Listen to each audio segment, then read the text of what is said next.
Next video है based on time and work पर, और ये क्वाड्रेटिक इक्वेशन को ऊपर में ये सवाल है। तो इसमें ये सम है कि A takes 6 days less than the time taken by B to finish a piece of a work. ने ए को 6 दिन कम समय लगता है जो काम बी अकेले करता है उससे 6 दिन कम समय उसी काम को करने में ए को लगता है। ठीक है, ये बोथ अगर दोनों A and be together can finish it in 4 days, अगर दोनों ने मिलकर काम किया और उस काम को ख़त्म किया 4 दिनों में, तो find the time taken by B to finish the work. तो वो समय निकालना है जितने समय में बी ने अकेले उस काम को फिनिश किया। तो इस तरह से इस प्रॉब्लम सम को सॉल्व करने का एक मैं ये प्रोसेस बता रहा हूँ कि यहाँ पर मुझको ये पता करना होगा कि कोई क्वेश्चन में क्या बोला है कि find the time taken by B to finish the work. इसी को लेट करेंगे, तो यहाँ लिखेंगे कि let B alone takes x days. B ने अकेले एक्स डेज समय लिया टू फिनिश द वर्क। इस काम को बी ने अकेले एक्स डेज में मान लिया कि फिनिश किया। तो देयरफॉर ए को कितना समय लगेगा? A alone can finish it in x minus 6 दिन में ए उस काम को फिनिश करेगा, क्योंकि पहली कंडीशन दिया है कि बी जितना दिन में करता है ए उससे 6 दिन कम में करता है। तो इस तरह से ए बी का 1 दिन का काम किया होगा, था बी जब 1 दिन में एक काम को पूरा करता है तो therefore B is 1 days work. B का 1 दिन का काम क्या होगा? 1/x part of the work. और देयरफॉर ए का 1 दिन का काम किया होगा is 1 days work equal to होगा 1/x minus 6 part of the work. तो अगर हम लोग दोनों का एक साथ निकाले कि दोनों ने मिलकर a प्लस बीस 1 डे का वर्क किया होगा, 1 days वर्क। दोनों का 1 दिन का कितना होगा?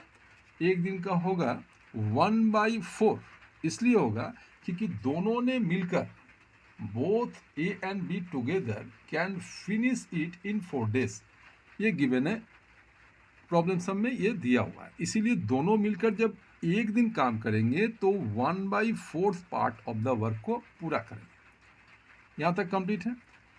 अब ये अकॉर्डिंग टू द प्रॉब्लम के अनुसार जो कंडीशन मिला है उसके अनुसार इक्वेशन सेटिंग होगा इस तरह से कि दोनों का 1-1 दिन का काम को अगर जोड़ दिया जाए तो दोनों ने मिलकर 1 दिन में कितना काम किया वो इक्वल टू ये हो जाएगा।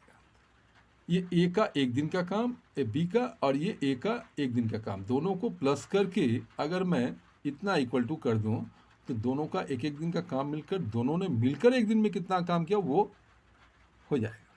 तो इसलिए हम लिखेंगे कि 1/x plus 1/x minus x 6 equal to 1/4। अब यहाँ से अगर x का वैल्यू निकाल लिया जाता है तो ये मालूम हो जाएगा कि b ने अकेले उस काम को कितने दिन में फिनिश किया। तो इसको सॉल्व करते हैं। सॉल्व करके यहाँ सबसे पहले इसके एलसीएम जो होगा x इंटू एक्स माइनस 6 होगा, और इसके बाद यहाँ पर जैसे कैलकुलेशन करते हैं दोनों को डिवाइड देने से x तो डिलीट हो जाएगा, रह जाएगा x माइनस 6, तो 1 जा x माइनस 6 ही होगा, और यहाँ से x माइनस 6 जब कट जाएगा तो रह जाएगा x, इसलिए 1 जा x होगा इक्वल टू 1/4। अब नेक्स्ट स्टेप में क्या करेंगे कि दोनों को प्लस करेंगे। तो प्लस करने से यहाँ आ जाएगा x minus 6 plus x divided by, इसको मल्टीप्लाई कर देते हैं तो ये एक्स स्क्वायर हो जाएगा माइनस 6x होगा और इक्वल टू 1/4। नेक्स्ट स्टेप में होगा तो ये प्लस करने से 2x हो गया, 2x minus 6 divided by x square minus 6x equal to 1/4। Next step में क्या होता है कि इसको क्रॉस मल्टीप्लिकेशन करना पड़ता है, इसका इसके साथ और इसका इसके साथ। तो यहाँ हो जाएगा 4 इंटू 2x माइनस 6 और यहाँ 1 से मल्टीप्लाई करने से जितना था उतना ही रहेगा, x square minus 6x। Next step में होगा इसको मल्टीप्लाई करेंगे, 4 2 जा 8x माइनस 4 6 जा 24 equal to x square minus 6x।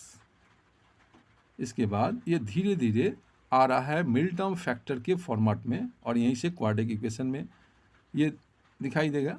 तो यहाँ से 8x, अब ये माइनस है तो ये प्लस 6x हो जाएगा और ये माइनस 24 है और ये इधर आएगा तो minus x square equal to 0, सबको एक तरफ कर दिया।